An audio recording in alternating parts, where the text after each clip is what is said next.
Olá, sejam bem-vindos. Meu nome é Luiz Henrique, sou professor de filosofia e irei apresentar alguns conceitos da disciplina Ética 2. Muitas pessoas acreditam que a filosofia é um tipo de saber apenas teórico, sem aplicação prática. Quando muito, pensam na filosofia como um tipo de conhecimento reservado a uns poucos homens de cultura elevada. Será um desafio para você, que está adquirindo este conhecimento, transmitir a filosofia à sociedade, pois essa sempre foi a missão do filósofo desde os primórdios na Grécia Antiga, e ainda é nos dias de hoje. Não só compreender a realidade, mas por meio da reflexão filosófica, apresentar para a sociedade o resultado dessa compreensão, para que ela possa melhorar. Esse é um dever moral de todo filósofo. Um dos temas filosóficos de maior destaque nos dias atuais é a ética. Sempre ouvimos falar de ética no trabalho, ética na política, ética social, bioética, etc. Mas o que é mesmo a ética? Do que se trata? Que apelo é este de toda a sociedade que parece não querer outra coisa a não ser um mundo mais ético? A sociedade se volta para o filósofo e lhe questiona. O filósofo demora-se nos seus livros, absorve-se em seu pensamento, analisa os dados da realidade e emite seu parecer. Semelhante ao morador liberto, na alegoria da caverna de Platão, ele precisa voltar para informar os outros sobre aquilo que aprendera. Vamos começar nossa segunda navegação? Aquela navegação a remos que enfrenta o mar agitado pelos ventos contrários para chegar ao nosso destino? Conhecer o conceito de ética. Na maior parte dos manuais de filosofia, a ética aparece como uma ciência da moral. No entanto, faremos uma diferenciação nessa disciplina entre ética e moral. Vamos lá? A investigação etimológica da palavra ética nos leva ao início de nossa civilização, para a Grécia Antiga, o berço de nossa civilização ocidental. A palavra ética deriva do grego ethos. No entanto, havia uma dupla significação para a palavra ethos na cultura grega. Ethos, quando era escrita ou falada com e longo, significava caráter, e quando aparecia com e breve, significava costume. O caráter diz respeito ao que é singular em cada ação, em cada situação, àquilo que é próprio de, em outras palavras, o que é característico de algo. Já o costume tem a ver com o que é geral, comum em todas as ações. Pode ser identificado com as normas morais secularizadas ou leis instituídas. Nesse sentido, podemos afirmar que a dimensão do agir ético não se confunde com a dimensão da moral. Com efeito, muitas vezes o ético e o moral podem entrar em conflito.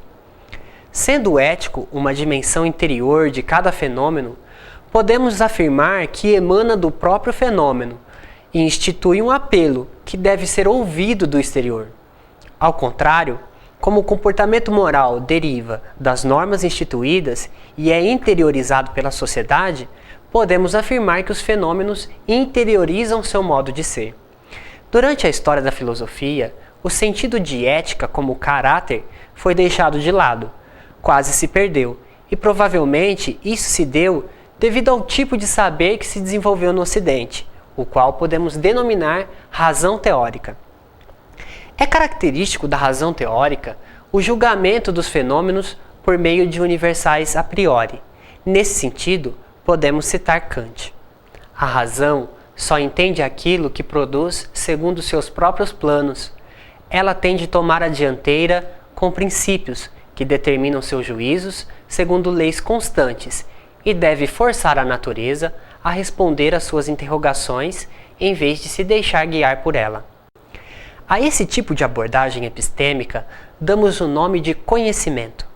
No entanto, como vimos, a ética tem como fundamento o apelo que emana do próprio fenômeno. E a razão julga os fenômenos por meio daquilo que ela mesma colocou neles. É neste sentido que podemos afirmar que o ethos costume encontrou um solo propício para o seu desenvolvimento no Ocidente. Isso foi importante, na medida em que permitiu instituir máximas morais que orientam a sociedade, as leis e os costumes. Entretanto, sendo este o tipo de conhecimento que conseguiu se desenvolver no Ocidente, o ethos enquanto caráter não pôde obter o mesmo êxito.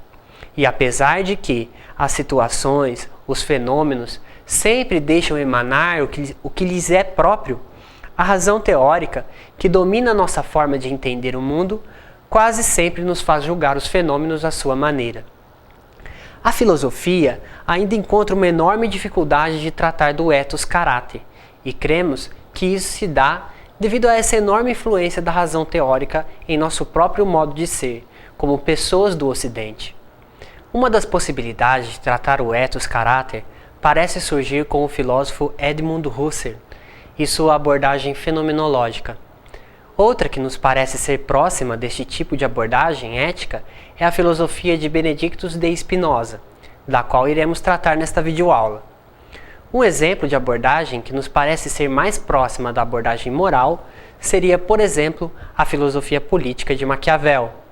Durante seus estudos, você terá a oportunidade de conhecer vários filósofos do período que vai desde o Renascimento até o período pós-moderno. Mas aqui iremos tratar apenas das filosofias de Spinoza e Maquiavel. Vamos lá? Maquiavel nasceu em Florença, no dia 3 de maio de 1469. Durante sua juventude, Lourenço de Médici, importante poeta e patrono das artes do Renascimento italiano, governava Florença. Seu governo durou de 1478 até 1492, mas a família Médici já governava Florença desde 1434. Durante o segundo período da sua vida, Maquiavel esteve a serviço do Estado Livre da República de Florença, que foi instituído em 1494 por um movimento de reforma política que destituiu os Médicis do poder, instalando-se ali o governo dos 10 magistrados da liberdade e da paz. Maquiavel, que na época era copista de literatura grega e latina do professor Marcelo Virgílio Adriani, serviu como funcionário durante os 4 anos seguintes em um dos escritórios públicos do governo florentino. Aos 29 anos de idade, foi nomeado chanceler e secretário da segunda chancelaria da República dos 10 Magistrados. Permaneceu no cargo até 1512 e durante esse período, como chanceler, teve em seu cargo várias missões diplomáticas junto a várias cortes europeias. No ano seguinte à sua demissão, foi acusado de envolvimento numa conspiração contra o governo, sendo preso e torturado. Neste período, escreveu O Príncipe, uma tese política em que faz uma análise crítica acerca dos príncipes e principados. As teses apresentadas por Maquiavel em O Príncipe dizem respeito à melhor forma de um governante conquistar e manter-se no poder. Para Maquiavel, a posse e a manutenção do poder dependerá de 2 forças, a fortuna e a virtude. A primeira dessas forças, a fortuna, é indiferente ao governante. São acontecimentos externos, mas que têm influência sobre o governo. A segunda, a virtude, refere-se à capacidade que o governante tem de tomar as medidas necessárias para manter o poder. Neste sentido, Maquiavel escreve: estimo que possa ser verdadeiro que a sorte seja senhora de metade de nossas obras, mas que também ela nos deixa governar aproximadamente a outra metade.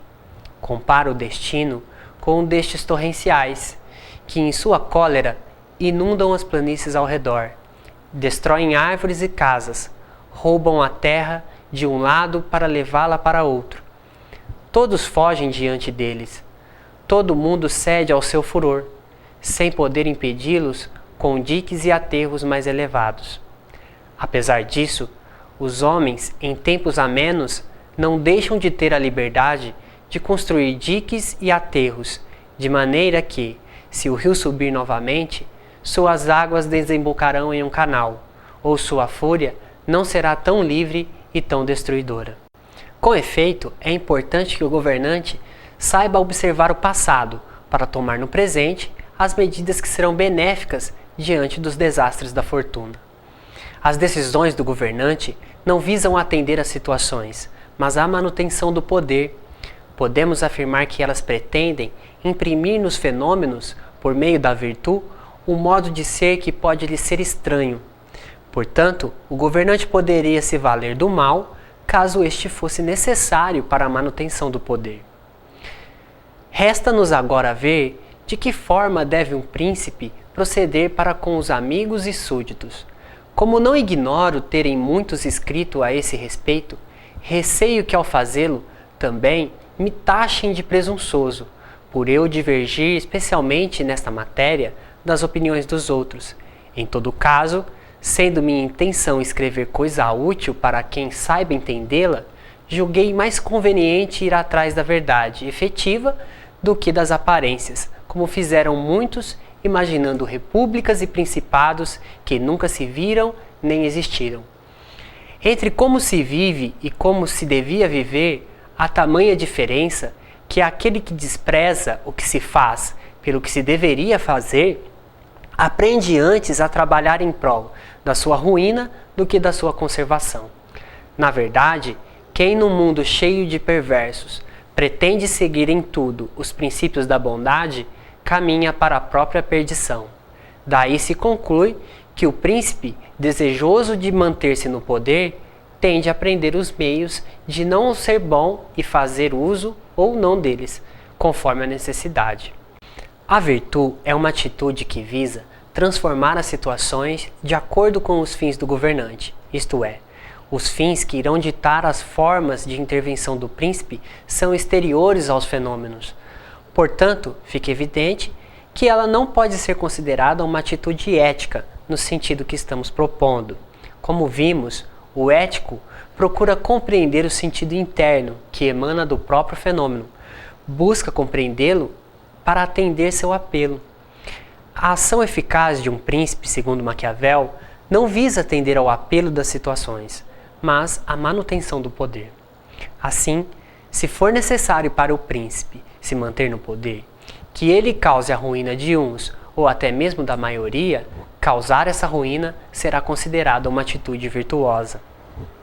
Assim, compreendemos que a virtude maquiavélica funda uma moral do poder, uma moral do político e não uma ética política, pois procura moldar as situações de acordo com a necessidade de manutenção do poder.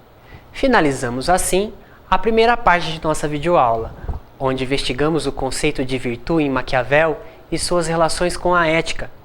No próximo bloco, veremos outro filósofo, o holandês Benedictus de Spinoza.